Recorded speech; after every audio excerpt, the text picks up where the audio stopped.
Last week, Deadpool and Wolverine came out in the cinemas and it blew box offices away and audiences. If you don't know, I'm a big Marvel fan. I love superheroes, I love the MCU, I love everything they're doing. Now, I'm here with a Lego City today. You might notice it looks a little bit bigger than last time we updated.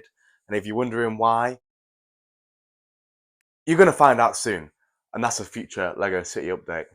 But after seeing Deadpool and Wolverine, I just felt so inspired after the film. I had that, bounce after you see a film, and it hasn't happened in a long time. Some people say that the MCU is on a downhill spiral, but films like that remind me about how exciting it is to go see your favorite heroes on the big screen.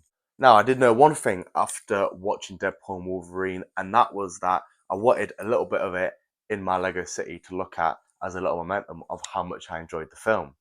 So that's exactly what we're going to do today. We're going to get some Deadpool and Wolverine figures and we're going to get them in the city. So let's go find some pieces. Now, you guys might know I've got a little bit of a collection of donated minifigures and minifigures from my own collection from over the years. And it's not so hard to find. Straight away, we have our little Deadpool here and we've got somewhat of a Wolverine here too. Now, I'm going to be honest, I have absolutely zero clue about where these came from. I think they were donated, but I've got no clue what's going on with the Deadpool. The Wolverine makes more sense, we're just missing some hair. The Deadpool, we've got a Superman torso, looks like what, Black Panther legs, and a hawk, a mohawk even. Like, what's that all about? Now, while we can't exactly get all the pieces for a Deadpool minifigure on such short notice, we can make a few little touches to both the minifigures in general. So over in here is my little closet of just an old collection I've got. We've always got the Ewok Village down here, some Marvel sets over here in terms of the Guardians of the Galaxy line. But over here is where I'm looking at with the with some DC supervillains. And our Sinestro might be key to getting the Wolverine into the city.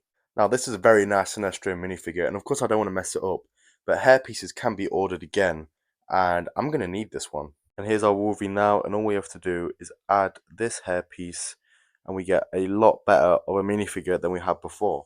Our Deadpool, on the other hand, isn't so easy. I think our first touches will probably be to take off this mohawk, which is pretty cool, but obviously not Deadpool kind of style. Now, I've actually found the Deadpool legs as part of my collection, and I have no reason why I happen to have the Deadpool head and legs and no torso, but it's just a problem I got to deal with. So I've chosen out 3 minifigures here that could maybe have torsos that we could replace it with. With that being said, this does kind of go hard. I'm not gonna lie. Like, if we can't find a solution to this, it might not be a problem because with the arm detailing and everything, this does look pretty good. Yeah, I don't think that's a look. I think this one's a little bit too Christmassy, and this one's just a little bit too bland for my liking. Looks like we're gonna have to be sticking with this, so we have to make up for it in other departments. And a great way to make up for it would be with his special blades. And already it does look a lot better. It looks a lot more accessorized. Now, our Logan really does look good with the new hairpiece, but he could do with just one more thing. Now, I think we only had the feet pieces for one of his claws, but doesn't that just look so much better? Now, I think it's probably time we add them to the city. Now, as you can see, Marvel has already slightly taken over our city. We've obviously got the Sanctum Sanctorium down here, and then just behind it, overarching the whole city, is the Daily Bugle. Along with that, we have Spider-Man as well, hanging from building to building. We even have our Daredevil alleyway here, which is a bit of a secret to a lot of people who don't know about it. Now, just on our main road of the whole city, my first experiment was putting them here. Now, this is just because obviously it's that iconic picture of them two just before they're about to go into battle, and was in all the trailers, just about to, obviously final battle stuff, standing together in the street, looking great. And I do think this looks good and probably very movie accurate, but I just don't know if it feels right for the city at the moment. Obviously, they are entering the MCU, and what better way to do that than walk towards the Sanctum Sanctorium? But yeah, I just feel like there could be some more action going on here. Now, this is a design I like a lot more. So currently, we have Wolverine and Deadpool jumping off the assembly square, but where they jump into, the whole band of MCU heroes all ready to fight back. We've got a little, as they enter the MCU, they got to fight their way in. That's the kind of scenario we're at right now. We have War Machine, Blade, Thor, Loki. We've got a few Iron Mans in here, a few Spider Mans, Rocket, a Nick Fury at the back, a Punisher, Captain America. We've got all these guys ready to fight for their territory.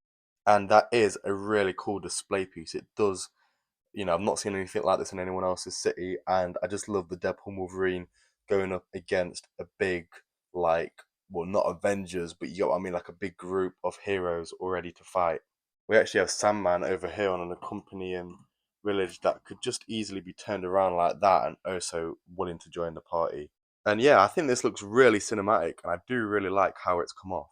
I did have one more idea though, and this next part is going to have a spoiler for Deadpool and Wolverine.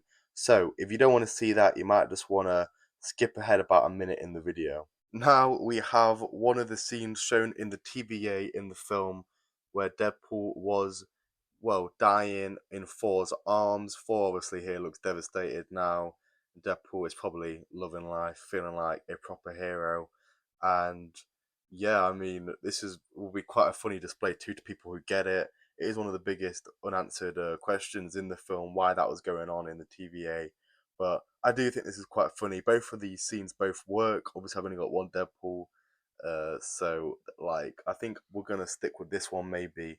But yeah, I do find this really funny. So yeah, what do you guys think? Do you think I've made the right decision with how I've styled Deadpool and Wolverine, or do you think maybe I could have done it in a better way? Do you think I need to go out and buy some proper minifigures to recreate the film a bit better, or what? Let me know. So yeah, guys, did you enjoy Deadpool and Wolverine in the cinemas? Like, what did you think of it? Let me know down in the comment section below. I'm really interested to see if you enjoyed it as much as I did. And did you like my take on bringing Deadpool and Wolverine into Lego? I really like it. It's a bit creative. I just wanted to add something a bit personal to the city. And what other movies should I add to the Lego city? There's so many movies. I love so many. What kind of characters should I look to add between, minifigures or sets that Lego have already created, or minifigures that are custom I can maybe make or buy myself. The world is really your oyster with Lego. Like, the possibilities are endless. So that was my take on Deadpool and Wolverine. So I can say my little diorama here is ballistic brick certified. And we're going to wrap things up today. So I hope you guys all enjoyed the video, and I hope to see you in the next one. Bye.